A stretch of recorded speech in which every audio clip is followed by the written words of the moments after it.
Bonjour à tous amis passionnés et abonnés, bienvenue sur ma chaîne YouTube. Aujourd'hui c'est une vidéo sur l'Astra. C'était pas prévu sur l'Astra, enfin du moins. Si, mais pour tous les véhicules en général, mais là c'est une vidéo imprévue et prévisible on va dire pour moi. Que je m'explique, je voulais faire du coup une vidéo sur comment régler ses feux avant un passage au contrôle technique sans devoir passer par une prestation garage, tout en faisant un petit calcul de ça. Donc j'ai sorti la voiture du hangar, comme là je suis pas dans le hangar, je suis dans mon garage. D'habitude dans le hangar on a l'Astra qui est juste derrière, ou mon véhicule que je répare, qui est juste derrière moi. Voilà. Et il s'avère que durant le trajet en gare à chez moi, il doit y avoir 10 minutes de route, j'ai eu deux coupures, c'est-à-dire le véhicule, moteur tourne toujours, mais j'ai plus de possibilité d'accélérer. Donc, on peut se dire que ça vient de cette pédale d'accélérateur-là. Attention, on va envoyer des explications. Il va falloir je vais sûrement vous niquer le cerveau là. Donc, pour ceux qui n'ont pas envie de se faire niquer le cerveau pour avancer, mais que je m'explique. Le, Quand j'ai acheté le véhicule, il n'y avait pas de wash, c'est-à-dire on n'arrivait pas à monter au-delà de 90. Enfin, il y avait un vraiment problème. Enfin, la voiture, c'est un Ali 4, mais ça avait vraiment pas du tout de patate. Donc, le passage de ma valise dessus, c'était indiqué plusieurs défauts, dont un, c'était marqué capteur de pédale numéro 2, il me semble, où j'avais pas de, il y avait aucune info qui était pas, aucune info, mais j'avais pas de voltage qui arrivait. C'était marqué 0, alors qu'il est censé avoir du 5 volts dessus, comme le, la doc l'indique. Donc je me suis dit au début, est-ce que ça viendrait de la pédale ou pas? Donc ce que j'ai fait, c'est que j'avais fait via le multimètre, j'avais branché sur la prise directement et j'avais pas 5 volts qui arrivaient. Donc le problème, c'est venu en amont. Soit le câble était coupé, soit il y avait un problème, etc. Mais quand j'avais fait du coup la mise en place de la valise, je trouvais qu'il y avait beaucoup de défauts qui étaient apparus. Alors ça pouvait soit venir de cette pédale qui avait créé beaucoup de défauts, mais bon. Et puis il y avait d'autres trucs qui me paraissaient un peu incohérents. Donc j'ai pris la décision de sortir le calculateur, de l'ouvrir. J'essaie de vous mettre ici, là, en grand, en image, du coup, l'ouverture du calculateur. Et j'ai pu m'apercevoir qu'il y avait des pings dessus, enfin des pings de branchement, qui étaient dessoudés, voire cassés. Il y en avait, je sais plus combien exactement. Donc il y en avait plusieurs, hein. Je pense qu'il devait en avoir 8. Sur les 8, il y avait, via la doc, que je mets ici aussi en photo, et je mettrai plusieurs fois pour le temps des explications. Il y avait donc des pins qui étaient abîmés, mais qui étaient reliés à rien. C'était sûrement des options ou ce n'était pas relié. Et d'autres pins qui étaient abîmés, qui étaient reliés à quelque chose. Ce problème, c'est que ce quelque chose-là, sur la doc, il n'est pas indiqué sur la RTA. Il est indiqué que comment c'est une puissance, enfin, après contact, mais il n'est pas marqué où ça va. J'ai eu beau feuilleter, etc. J'ai même posé la question sur un électricien automobile. Et en fait, la doc n'est pas assez détaillée pour pouvoir aller plus loin sur ça. Donc, je me suis dit, il y a de fortes chances que ça vienne de là, ça a dû bugger. Et donc, voilà. Donc, ce que j'ai fait, c'est que j'avais le choix. Soit je tentais d'envoyer en prestation pour refaire complètement ce calculateur. Donc, il y a des entreprises qui font, hein, mais il faut compter à peu près, je ne vais pas dire de bêtises, mais au moins 150, peut-être 200 euros pour refaire complètement le calculateur. Soit en racheter un avec une clé, avec enfin tout le package, etc. Et du coup, moi, je suis allé près de chez moi. Il y a un réparateur de téléphone, de tout ce qui est micro-composants, et je lui ai demandé s'il pouvait essayer de faire quelque chose. Et il a tenté de faire quelque chose. Donc en plus, ça m'a rien coûté parce qu'il a fait ça gratuitement. Je pense que c'est la première fois qu'il tentait sur un calculateur. Il m'a dit qu'il avait réussi à souder, mais c'était hyper compliqué parce que je pense que ce n'est pas des soudures qu'on peut voir un petit peu des petites vidéos. C'est pas des soudures classiques. C'est vraiment des soudures flash et c'est pas du tout le même type de matériaux mis en apport. Mais il avait réussi à faire quelque chose. Donc une fois récupéré mon calculateur, j'ai tout rebranché. Et là, le véhicule, miracle, tout fonctionnait impeccable. Je me retrouvais à avoir toute sa puissance, etc. Donc j'étais content. Mais il m'avait dit, les soudures, c'était pas sûr qu'elles tiennent. Et effectivement, en fait, quand j'étais au hangar, après des fois, plusieurs démarrages, il s'avérait que ça buguait, en fait. Ça rebuguait. Et ça m'a même fait le coup une fois, du coup, où j'ai eu cette panne-là. C'est-à-dire, j'ai plus de pédale d'accélérateur. Et il m'avait prévenu, et même moi visuellement, on voyait, comme vous allez pouvoir voir sur les photos, qu'il y avait un bug en fait à ce calculateur. Ça commençait à se dessouder, etc. Du coup, soit aujourd'hui, je tentais donc, comme je le disais, le code défaut qui s'affichait, c'était, j'ai un petit post-it ici, P1120 ou P1122, donc ça affichait la pédale d'accélérateur. Soit je rachetais une pédale d'accélérateur parce que je me disais au final, c'était ce qui était indiqué à la valise, mais vu que en amont j'avais fait un petit diagnostic de ce calculateur-là, je me doutais bien que ça venait de là. Donc, ce que j'ai fait, c'est que j'ai fait une modification dans la réception du coup pour cette pédale. Et on va pouvoir partir du coup devant le véhicule et je vous expliquerai un petit peu ce que j'ai fait. Et au final, là, après plusieurs essais, ça fonctionne parfaitement. J'ai plus de coupures parce que je vais vous montrer ce que j'ai pu faire, etc. Et avant de tailler devant le véhicule, cette vidéo-là, du coup, ça aurait dû être l'avant-dernière parce qu'au final, après, il me restait plus à régler le feu et j'ai pu m'apercevoir. J'ai déjà fait le joint du cache culbuteur et là, en fait, ça pisse toujours l'huile et je pense que je dois avoir un joint spi soit d'Arbracam ou du Vilebrequin qui est fuyard parce que ça repisse de l'huile et au contrôle technique, ça passera pas. Donc, les vidéos sur l'Astra ne se termineront pas bientôt parce que du coup, elle va repartir en hangar et du coup, on va faire une distrie complète avec l'accro accessoire, les galets, etc.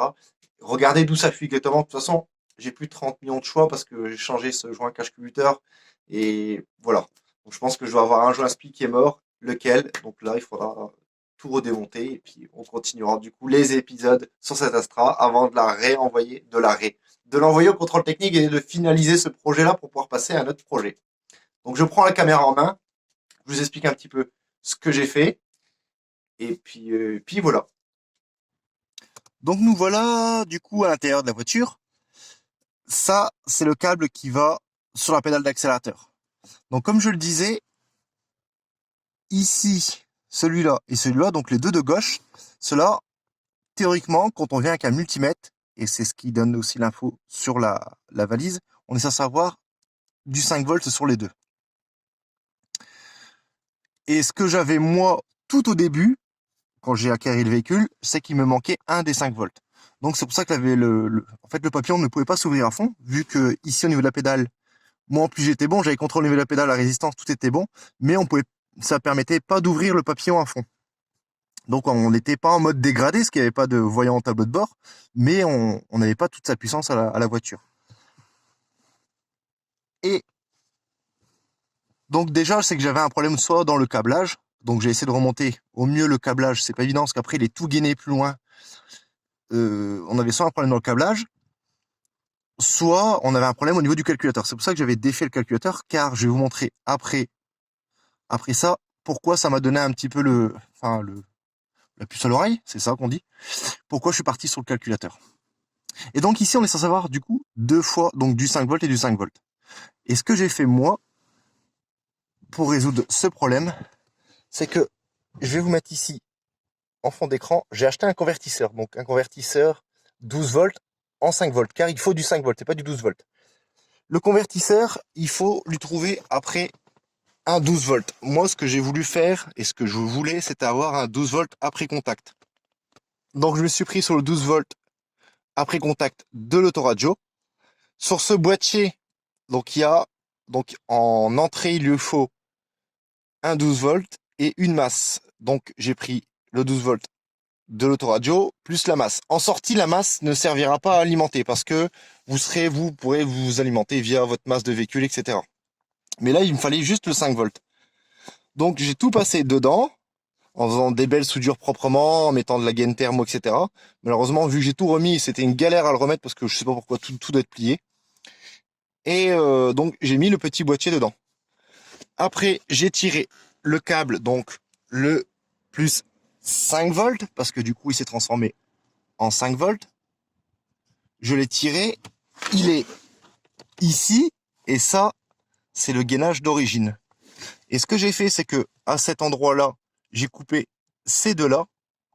Ce qui arrive du faisceau-là, je suis venu du coup les isoler correctement. Celui-là, je suis venu le relier aux deux en même temps du coup, car c'est 2 fois 5 volts, donc j'allais pas doubler le câble. Je suis arrivé dessus, j'ai fait une soudure, j'ai mis de la gaine thermo, et ici j'ai mis du ruban adhésif, du Chatterton, pour dire de faire plus propre. Et comme on peut voir ici, je vais alimenter mon multimètre. Je vais essayer de vous mettre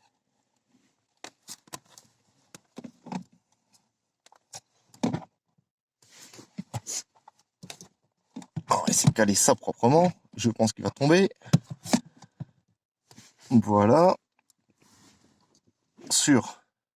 Ah, il me faut la clé.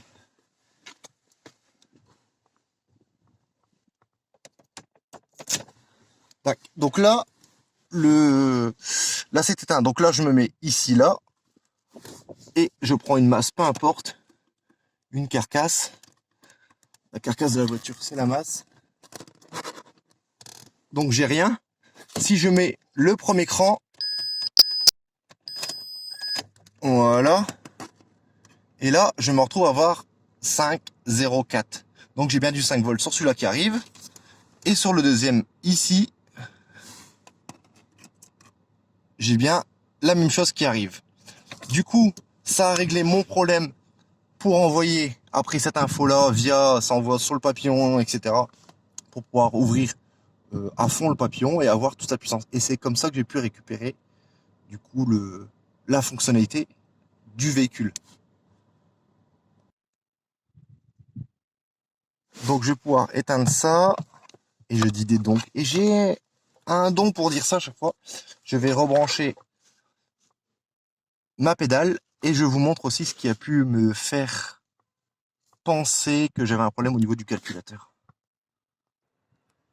Le truc qui a pu me faire penser que c'était un problème au niveau du calculateur, c'est que quand j'ai acheté le véhicule, il y a eu une modif qui s'est fait. Donc on est directement là, donc ils ont mis un fusible. Et ce qui se passe, c'est que j'ai essayé d'en mettre avec un relais et c'est que la pompe ne se met pas du tout en marche.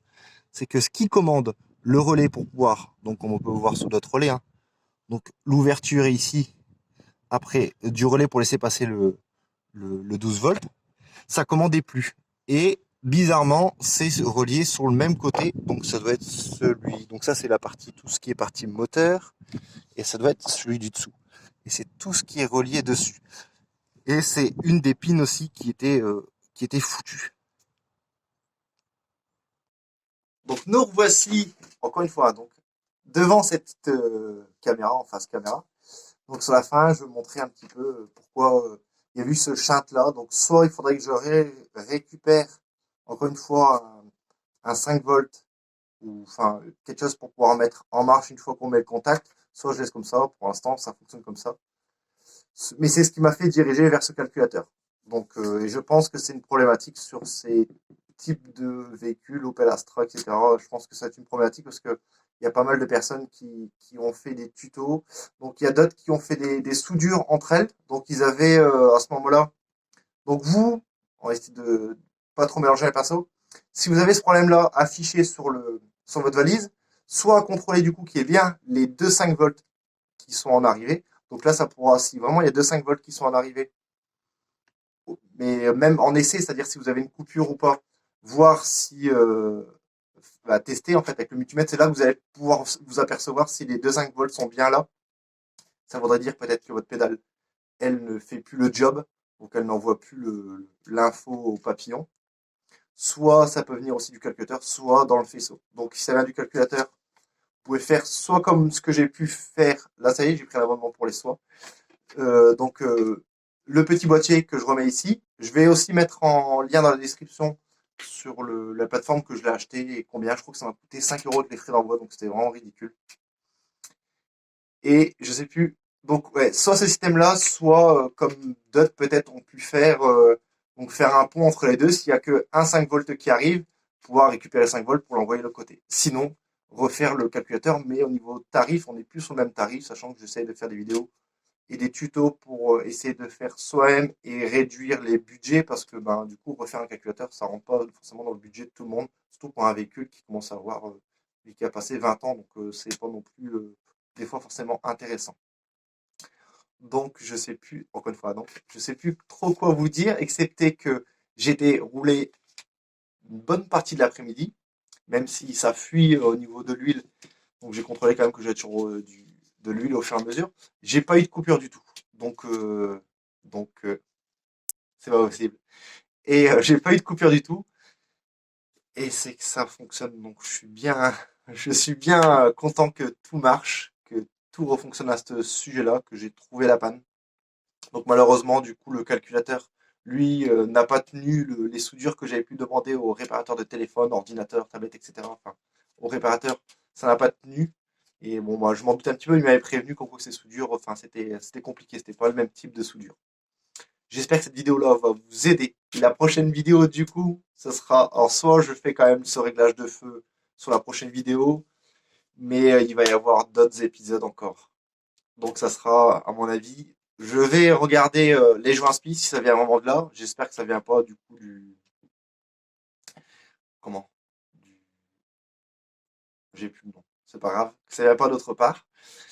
Et puis du coup, il y aura une distrie, etc. Tout sera fait dessus et ça en fera un tuto. Et puis on continuera et après ça, ça sera le contrôle technique. Et puis pour mon confort à moi, car je pense que ce véhicule-là, je vais le garder, je nettoierai complètement la voiture parce qu'elle est, bon, elle est sale, donc c'est pas cool de rouler dans une voiture crado comme ça. Donc ça sera un grand nettoyage complet. Je me rigole parce que je me vois ma tête dans la caméra et des fois j'ai l'air d'un débile quand je me dis mais donc, etc.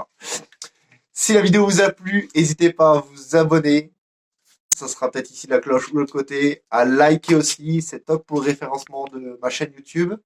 Ceux qui n'ont pas vu les vidéos précédentes, n'hésitez pas à aller. Je fais des playlists justement pour essayer que ce soit un peu cohérent au niveau des vidéos. Et il y a toujours ce sondage pour savoir quel type de voiture vous souhaiterez me voir réparer, restaurer. Et je pensais le clôturer une fois celle-ci envoyée au contrôle technique, mais ça va encore durer un petit peu. Et comme je le disais, il y aura de belles surprises qui arrivent sur de belles autos et sur d'autres choses. Donc je vous souhaite à tous une très belle journée et puis on se voit pour la prochaine vidéo.